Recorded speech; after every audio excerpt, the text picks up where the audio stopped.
I want to thank everyone for their hard work this past week in getting their assignments caught up. Many of you have pretty much gotten everything done. There's just a few of you that have a few more things to get done, and I understand that they are in the works. So I'm not worried about that too much. But I definitely want to thank everyone for working with me through email this past week with your questions about the presentation.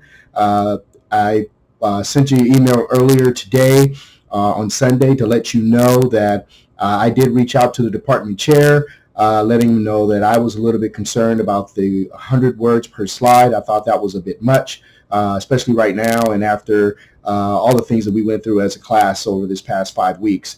So I was able to lobby for that to get that word limit minimum removed.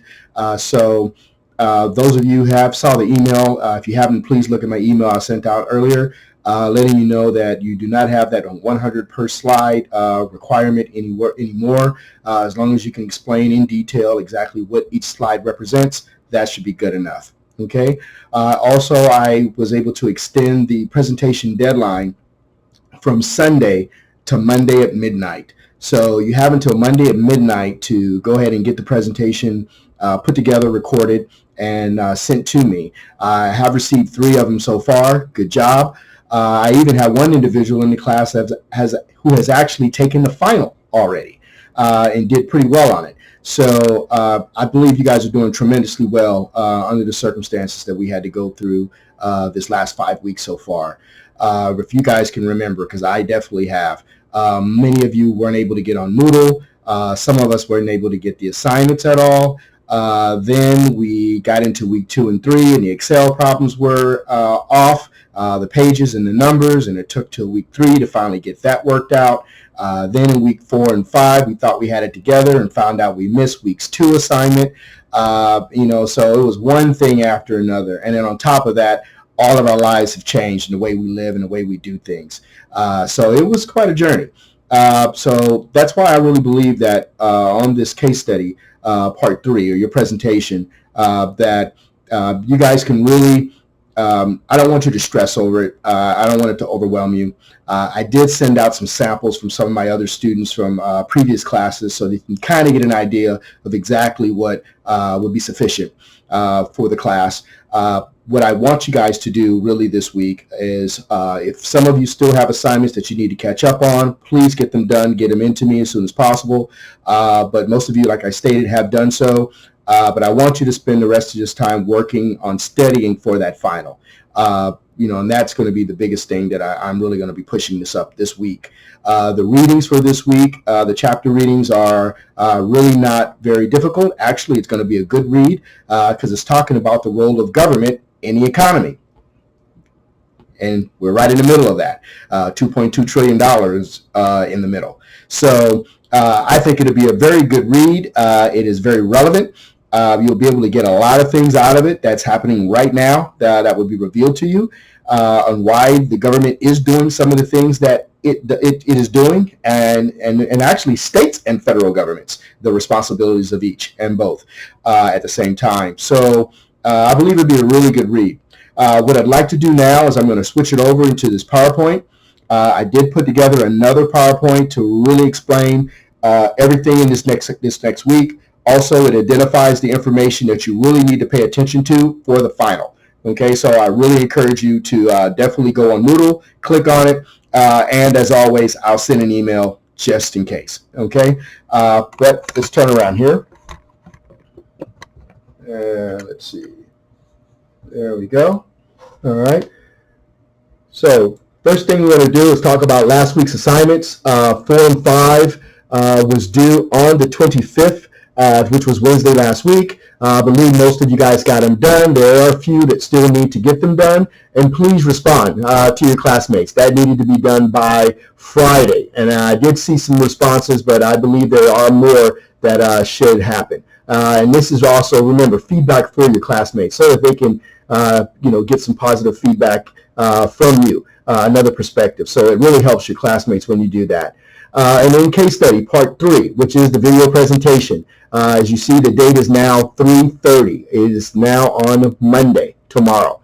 So I got that moved over. What we did in review, as we talked about pretty much last week, you guys read about strategic behaviors, game theories, dominant strategies, Nash equilibriums, what they are. You learned about the prisoner's dilemma, which is something that we definitely can all relate to in certain times in our lives. Tit for tat, that's something that we've all heard as kids, so that's something that also, as you've learned, is a method that some people use in business, and some it works, and some, or most I should say, it probably doesn't work. Types of strategic moves. We move by threats, we move by commitments, we move by credibility, we make strategic moves because of entry deterrences. So there are a lot of reasons that businesses make strategic moves on which way they go. Also, you guys learned about strategic behaviors and international competitiveness. How do you worry about competing internationally, and how do you behave internationally when you're competing against people from other countries with different rules and different laws? Sequential games, decision trees, pricing multiple products. How do you do that? How do you figure out to maximize the most capacity out of your production process by doing multiple products? Okay. Also, you learned about price discrimination. Okay, does it exist? Of course it does. Movie theaters, we have seniors that come in, we give them discounts, we give kids discounts. We have some built-in within our culture systematic price discriminations, and the reason they happen is because we feel that they're beneficial or they're relevant. And then also we believe that one day we will get a turn. But in some instances it can be bad, and we can all understand those and can come up with examples of that. Dumping. When a company exports a product at a lower price than what it could charge us at home, just dump it and get rid of it. Wonder what happens to all of those NBA and NFL Super Bowl championship T-shirts that were printed up for the team that lost. Where do they end up? Mostly they end up in other countries, other places. But that's how we as Americans, that's an example of how we dump product into third. The role of government and the economy. That is what's coming up this week. What you're going to learn is about government regulations to protect and support businesses and to protect consumers, workers, and the environment. That is $2.2 trillion. That's what the government's doing. They're using regulations that they have in place now to allow them to create that volume of money to be able to get it into our economic engine. It's unbelievable how they can do this. Externalities and regulations. We're going to learn about public regulations. With the word or the understanding of just regulation, there are a lot of regulations that to keep the market and the game fair. There's licensing regulations, there's patent regulations, restrictions on price competition. There's also restrictions on the free flow of international trade. So you're going to get a lot of information on that, and it's going to be pretty interesting. And then there's antitrust laws. There are, in your PowerPoint, as you see here, I identified, I think it was the top 6 antitrust laws that we use here in the United States and are most effective. I won't go through them all now, but please make sure that you look at those on the PowerPoint because you may see them again. Okay? The next one is enforcement of antitrust laws. It's great to have the laws, but who's going to enforce them? And the deregulation movement. Sometimes we have to deregulate some of the regulations that we put in place because now we've seen that we've kind of overregulated, or we need to, or the country has gotten better and we can relax the regulations. So there's also a deregulation movement within our country that's always pushing for increased competition and efficiency. Regulation of international competition. How do we regulate that? Again, how are we going to make the game even when we're playing against individuals from other countries that operate under different rules? So the regulation of international competition is something that's really, really interesting and has grown really in the last 3 to 5, I would say really about the last 20 to 25 years. Okay.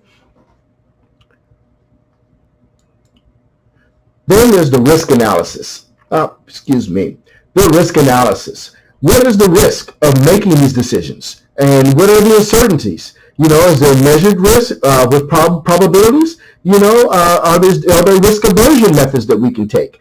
And adjusting the value of the model of risk. This is something, risk analysis is something that all businesses do. We got to understand what the risks are. We have to understand what our uncertainties are, what we don't know, and then we have to understand the probabilities of some of these things are actually happening. So risk analysis in the managerial decision-making process is the last and probably the most important aspect within the whole process of just making decisions. This week, like I stated, it's a pretty short week. Form 6. Please respond to your Form 6 by April 1st. That is Wednesday. Ladies and gentlemen, I just want to remind you, your forms are 26, I think, percent of your grade. So you want to make sure that you guys don't miss any of the forms. Those are easy points. All you're doing is posting and responding. The responses to the forms, there it is again. Make sure you do that by Friday, responding to your classmates. And then your course final. Your course final will be due on Sunday. Okay, it will be due on April 5th. All right, and that will be at midnight. I will make it midnight on April 5th. So I encourage all of you, if you have any questions, if you have any comments, any concerns about anything coming up, if you still have a little problems with working out the PowerPoint presentation, I'm available. I'll be here at my home in my office all day tomorrow. I'll be here available for you. And definitely make sure if you're missing assignments, you catch up on them. And lastly, study for that final. Good luck, everyone, and I hope to see you soon.